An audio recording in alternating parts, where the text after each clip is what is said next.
Welcome to the Ivy League of Extraordinary Gentlemen podcast. The Ivy League of Extraordinary Gentlemen. The League of Ivy Extraordinary Gentlemen. You're listening to what we say. We said we had to say. The Ivy League of Extraordinary Gentlemen. The League of Ivy Extraordinary Gentlemen. You're listening to what we say. We said we had to say. Hello, fantasy footballers, Ivy League of Extraordinary Gentlemen. We got another solo podcast brought to you by my cup of gin here. And we got a couple other sponsors. We got Dog Facts. We got Club Sandwich coming in with some big paid advertising here tonight. Got a fun little episode for you here today, boys, and Grandma's visiting, so I have to whisper because I don't want her to hear this and think I'm a fucking loser. But yeah, so we're going to do something a little fun this week, little matchups of the week, and it's going to come to you on Saturday night, and you'll be able to listen to it on Saturday night or Sunday morning and get mad about a bunch of the stuff that I'm about to say. So yeah, let's get this kicked off. Matchups of the week. We're going to go through each matchup. We're going to talk shit about all of those matchups and all those players and all those fantasy managers, and we're gonna say who we think is gonna fall, who we think is gonna win, and how that's gonna impact their record, and then we'll finish off with like the predicted power rankings, right? So, starting off at the bottom matchup, ready? We've got Charlie versus Scotty this week. Big matchup. A lot of implications here because Charlie could be moving to 2-5, which at that point, tough hole to dig out of. You might just be shooting for not losing toilet bowl at that point. And then you got Scotty, the team that was drafted by Gideon, some say. The allegations, I don't know if they're true. I was about 30 beers deep when that was happening, so I don't know if it's true. But Scotty looking to improve to 5-2. So Scotty with a big trade this week. Big trade with yours truly. And Kirk and DJ. Guys are putting up big numbers. Kirk's number 3 quarterback right now. DJ's Kirk's number 4 quarterback right now. DJ is number 3 wide receiver. Some say those numbers are pumped. Those aren't true. Those aren't sustainable. But it's week 7. We're going into week 7. These guys are still ranked in the top 5. Are they good? The numbers say so. Everybody says no. Charlie's team is just bad. Through and through. We've been saying this all season, nothing changing. He's, trying to make a lot of trades. He hasn't been able to improve his team. He hasn't been able to motivate his boys. He hasn't been able to put together a squad that can win matches.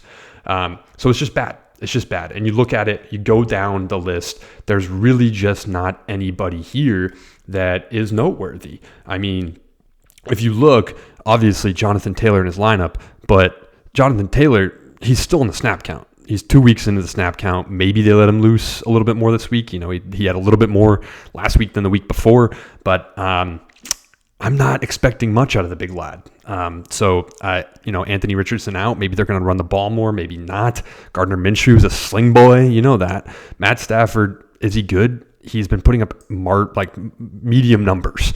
Najee Harris, DK Metcalf, Devonta Smith, Kyle Pitts, George Pickens, just a bunch of underperforming names. So there's really just not that much here.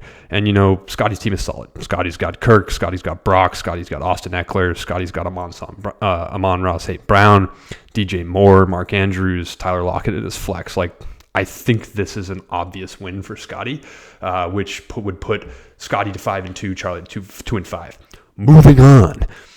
Dave versus Magnus. This is a big matchup in my opinion because Magnus had the opportunity to put together a squad that could take down Dave. We're all looking at Dave and we're all trying to figure out how we're going to keep him from winning his 3rd championship, boys.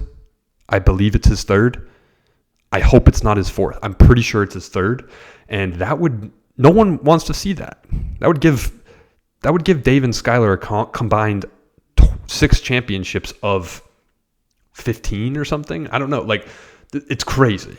for those guys to be triple crowns. That's nuts. We can't let that happen. I implore you, Magnus, to figure this out, to inspire your boys to do something great. Magnus, your team is in absolute shambles this week. You've got friggin' Derrick Henry on bye, CeeDee Lamb on bye, Deebo Samuel just got ruled out. I actually am just seeing that now, so he's not playing. So what do we got here? Kenny Pickett, Geno Smith, Brian Robinson, Elijah Mitchell. Elijah Mitchell's, just so you know, boys, is projected for 3.1 points. What is Magnus doing? What is he doing? He's betting on Christian McCaffrey not playing, which seems like a ridiculous thing to do. There's guys on the waiver that are projected for more points than that. Christian Watson is Magnus's best player this week. Jordan Addison, maybe. Cole Clement. I mean, I guess he's still got Puka, but Puka, his projections have plummeted since Cooper Kupp's been back. Cooper Kupp's been nasty the last 2 weeks. So unless Magnus can figure something out here, I think Dave is improving to 6-1 and Magnus is falling to 3-4. The thing about sorry, choked on my spit. The thing about Dave's team is Christian McCaffrey is hurt. He has an oblique injury, but I think he's going to be fine. He practiced today. I think he's going to play tomorrow. If I had to put any money on it, I'd say that Christian McCaffrey is going to play football tomorrow. Now, I watched Tyreek Hill pull his hammy last week after absolutely ravishing me. It was like a 40-yard run, and I watched him pull his hammy. He came out of the game. He goes to the locker room, and I'm like, hate to see that, but it gives me a chance. That's what I was thinking at the time. It gives me a chance. And then he comes back into the game, and he puts up another like 40 yards or something, 50 yards. He was out of his mind. He crushed me. So I don't know if anyone else saw that, but I thought that was weird. Why did he get, quote unquote, get hurt? So all to say, I'm rooting for Magnus because Dave at 6-1 puts him in a position to run away with the regular season. It's looking like he's going to be an obvious 1 seed, in which case the rest of us competing for a 2 seed at the top, and everybody else is just fighting to get in the playoffs. And then we're all just looking at hopefully not getting matched up against Dave, and hopefully, something happens where he doesn't just coast his way into a championship. So, boys, get it together. If you're playing Dave, do something. Do something to help you, to help your team, to help the league. I implore you. Schwer versus Gid. Now, this is the trash match of the week brought to you by DogFacts. Now, DogFacts is a great tool. You should use it. If you don't want to get your ass bitten by a dog that you're picking up at the store, then use DogFacts. It's simple. Trash matchup of the week brought to you by DogFacts. Now, Schwer is crying about his team on Thursday night. My guys didn't score any touchdowns. Let's go down the list. Derek Carr put up 19 points. Is that his best week? It might be his best week. Alvin Kamara put up 23 points. Is that his best week? Evan Ingram, 7 points. Fine, whatever. 45 yards receiving. Olave, 9 points in his flex. Those are good numbers. What are you crying about, Schwer? Stop whining. Your team looks good. Now, Gideon's team is so weird. It's filled with players. You go down the list and you're like, those are all pretty good names to have on your team. These guys are just not playing good football this year. I mean, aside from Jalen Hurts and Kenneth Walker. Kenneth Walker's been nasty. But the wins that he has are probably attributed to him previously having Josh Allen and having Kenneth Walker on his team. There's really not that much here that's doing anything. George Kittle, Amari Cooper, who's this? Javonte Williams now he's got on his team. These are all names that are big, but just underperforming. And it's sad to see. So as much as I hate it more than anything to say this, I'm taking Schwer this week. Just because of that Thursday night performance. Schwer's team doesn't look bad. I hate the crying. His team, he's lost a lot of matches this year, but his team looks fine. On paper, looks fine. Now, that's going to put Schwer up to 2-5. Schwer is already kind of in the shit, below the muck. He's improving to 2-5. He's not technically out of it yet. He could win out. Imagine. He could win out.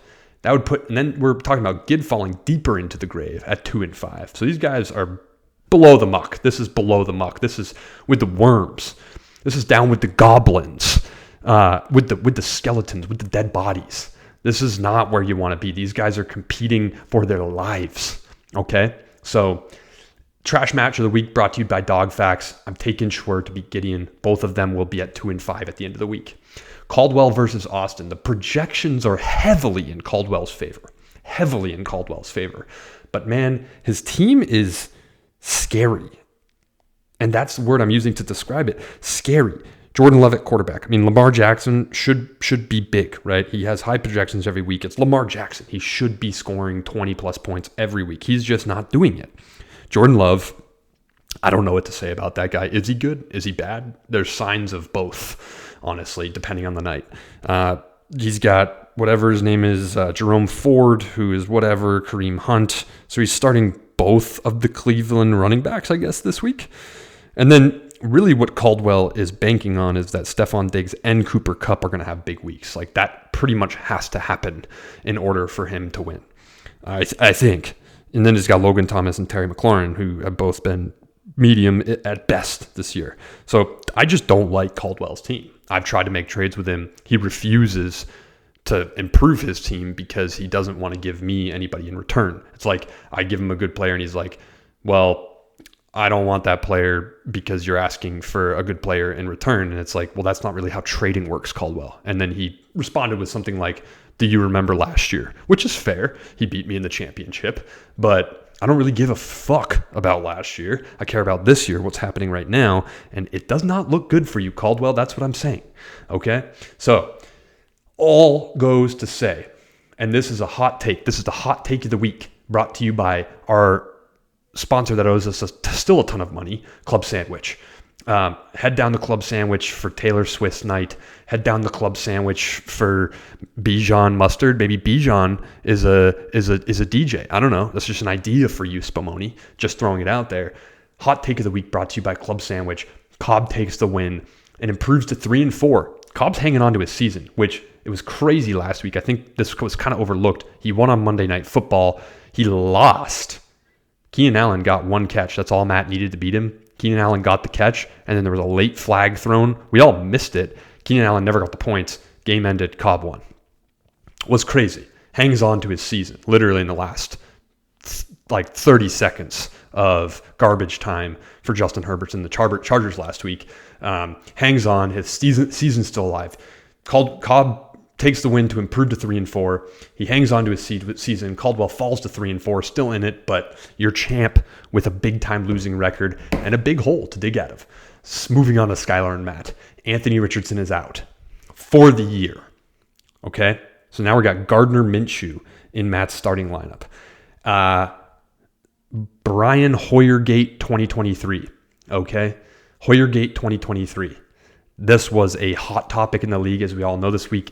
The league went absolutely ballistic about a trade that I made with Matt over, as Gideon said, went ballistic over Hoyer and O'Connell, which is crazy. What other leagues are flipping out about these two losers of quarterbacks?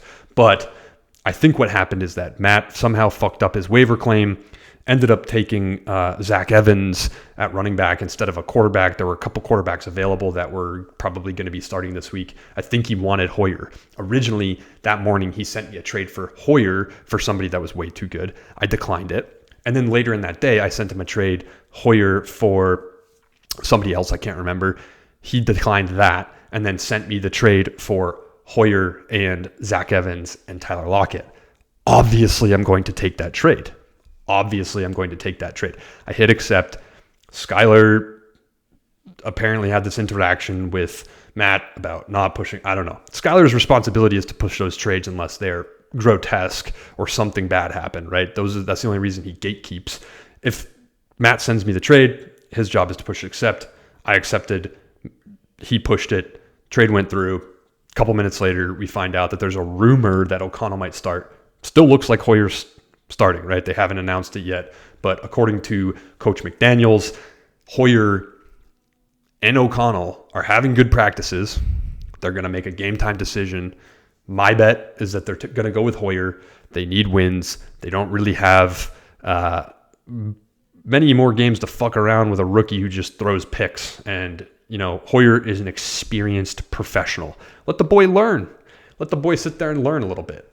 So, all that to say, Matt has a very, very thin quarterback situation, but a very, very thick skill player lineup. He's got Josh Jacobs, Isaiah Pacheco, A.J. Brown, Keenan Allen. These guys are all going to score 15 points. They are all going to have insane upside. Matt's hard to reckon with for that reason. His quarterbacks are scary, but if those guys can manage to keep it together and score more than 10 points, then I think Matt has a chance.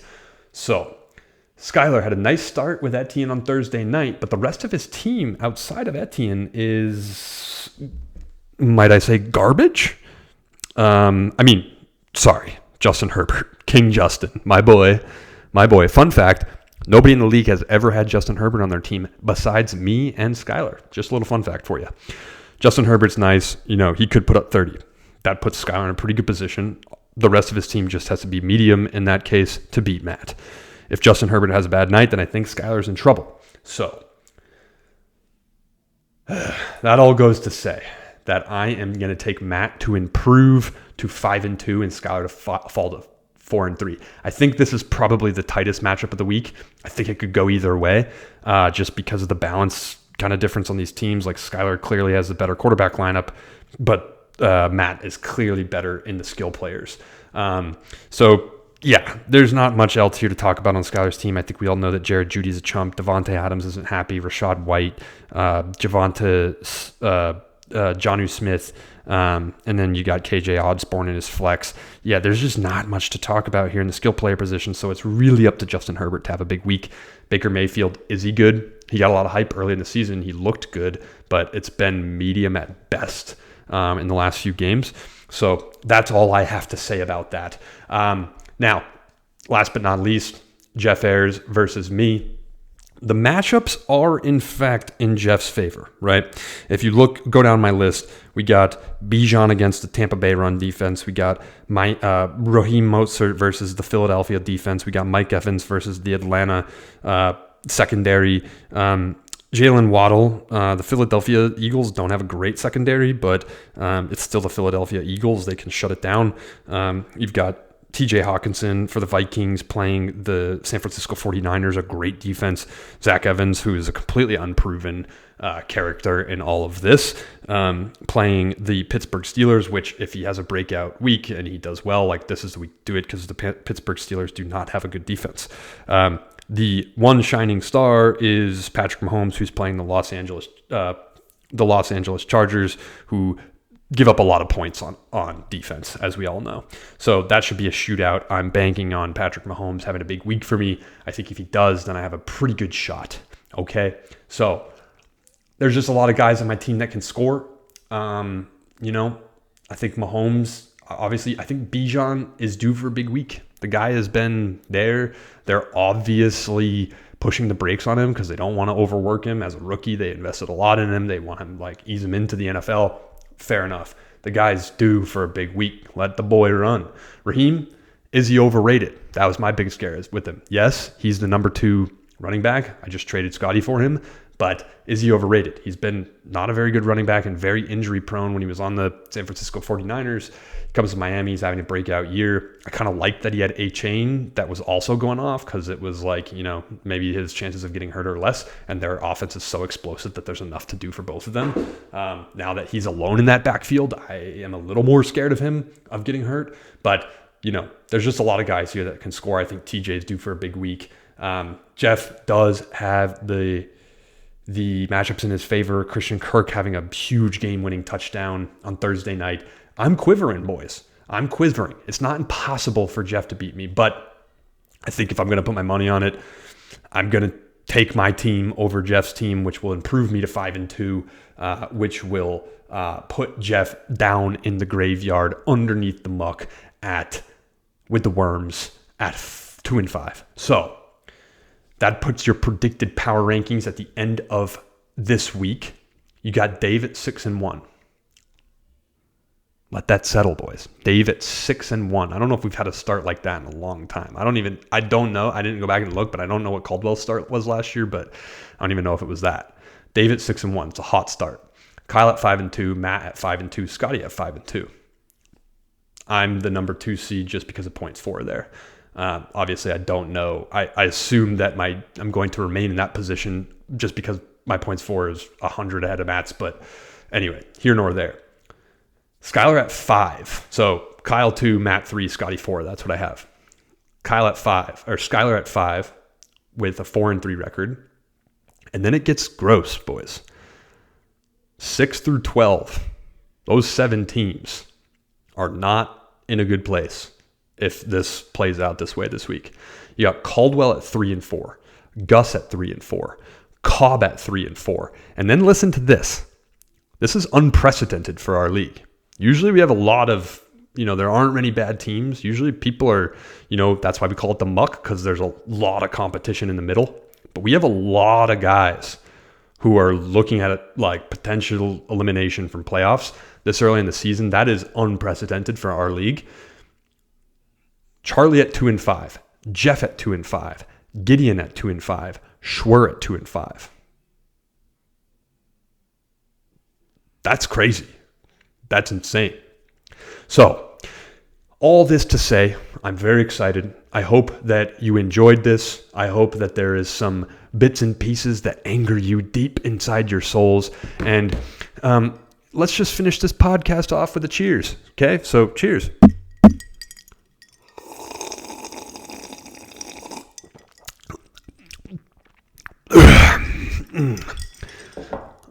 All right. And that's all I got.